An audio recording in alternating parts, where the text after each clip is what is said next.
पति की मौत के बाद मैं अकेले घर पर रहती थी।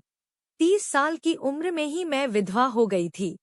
30 साल की विधवा होते हुए भी मैंने अपने बदन को काफी मेंटेन किया हुआ था। एक दिन सुबह उठकर मैं रसोई घर में चाय बना ही रही थी कि हल्की बारिश होने लगी। मैंने चाय के साथ साथ गर्मागर्म पकोड़े भी तल दिए।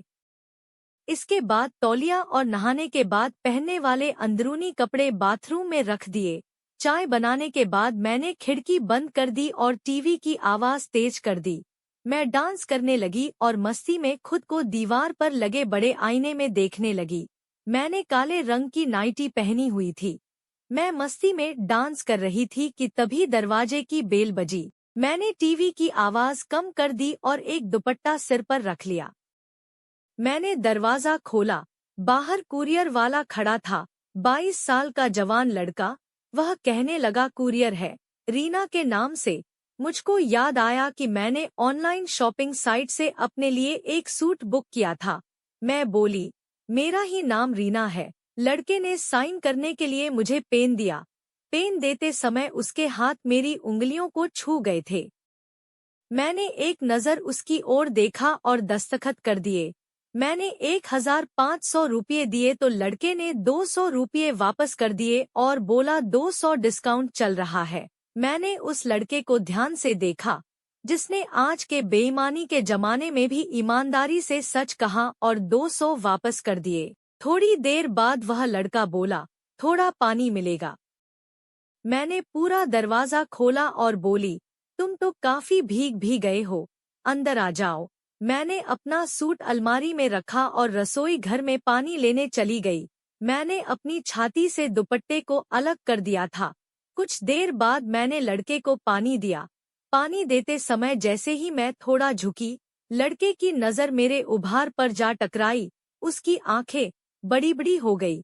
पानी पीते पीते वह लड़का नज़र बचाकर मेरे उभार को देख रहा था कि अचानक उसने छींक दिया। मैं बोली, तुम्हें तो सर्दी लग गई है, अभी बारिश भी तेज है। तुम चाहो तो थोड़ी देर यहाँ रुक सकते हो। तुम्हारे कपड़े भी काफी भीग गए हैं, चाहो तो बाथरूम में जाकर फ्रेश हो सकते हो। वह लड़का बाथरूम में चला गया। दरवाजा बंद करके लाइट जलाई। वहां मेरे नहाने के लिए तौलिया और अंदरूनी कपड़े पहले से ही रखे हुए थे। लड़के ने कमीज निकालकर उस तौलिए को पहले चूमा, फिर उसी से अपने बदन को पूछा। उसने मेरे ब्रा को अपने हाथ में लिया ही था कि तभी दरवाजे पर दस्तक हुई। उसने ब्रा को वहीं पर रख दिया और थोड़ा सा दरवाजा खोला। मैंने उसको काले रंग का कुर्ता दिया और बोली, यह लो, इसे पहन लेना। लड़के ने वह कुर्ता पहन लिया और अपनी कमीज सूखने के लिए डाल दी। वह बेडरूम में जाकर टीवी देखने लगा। मैं रसोई घर से चाय और पकोड़े ले आई और उससे पूछा, क्या नाम है तुम्हारा? लड़का बोला, अजीत। उसने मुझसे पूछा, और कौन कौन रहता है आपके साथ? सिर्फ मैं और आपके पति। उनकी मौत हो गई है। माफ करना, पर कैसे? एक एक्सीडेंट में। यह बताते हुए मेरी आंखें नम हो गई। अजीत ने मेरा दुख बांटने की कोशिश की और अपने बारे में बताया कि उसने ग्रेजुएशन तक पढ़ाई की है और वह यहाँ पिछले 1 साल से रह रहा है। जब उसे कोई नौकरी नहीं मिली तो उसने कुरियर कंपनी में नौकरी शुरू कर दी। हम दोनों को बात करते करते 1 घंटा हो गया था। मैं अजीत को अपनी शादी की तस्वीरें दिखाने लगी। अजीत बोला, तब आप किसी खूबसूरत अप्सरा से कम नहीं थी। मैंने मुस्कुराते हुए कहा, अच्छा, और मैं खाली प्लेट और कप लेकर रसोई घर में चली गई। अब मैं नहाने की तैयारी कर रही थी। अजीत उस समय मेरी खूबसूरती को निहार रहा था। मैं नहाने के लिए जा रही थी कि तभी वापस बेडरूम में आ गई। अजीत हैरान रह गया। मैंने पूछा, कैसी लगी शादी की एल्बम? अजीत बोला, बहुत खूबसूरत। वह मेरे गले के नीचे देख रहा था। वैसे अभी भी आप कुछ कम नहीं है। यह सुनकर मैं एक खास अदा में मुस्कुरा दी। मैं नहाने चली गई। कुछ देर बाद बाथरूम से आवाज दी, मैं अपना तौलिया लेना भूल गई हूँ, दे दो मुझे। अजीत ने मुझको तौलिया दे दिया।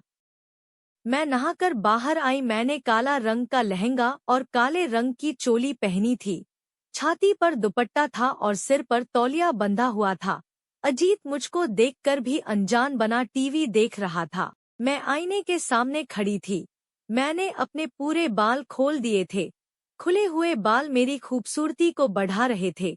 अजीत के मन में आया कि वह चुपके से उठकर मेरी कमर पकड़कर उसे पूरी तरह दबा दे। तभी मैंने अजीत की तरफ देखा। इससे अजीत घबरा गया और अपनी चोर नजरों को टीवी पर लगा दिया। कुछ देर बाद मैं अजीत के पास आकर बैठ गई और उससे बात करने लगी। बीच बीच में अजीत का हाथ मेरे हाथ को छू भी जाता था, पर मैंने बुरा नहीं माना। इससे अजीत की हिम्मत बढ़ गई। अब वह जानबूझकर मेरे हाथ को छूने लगा। इसी तरह दोपहर के 1 बज गए। बारिश धीमी हो गई थी। हम दोनों खाना खाने लगे।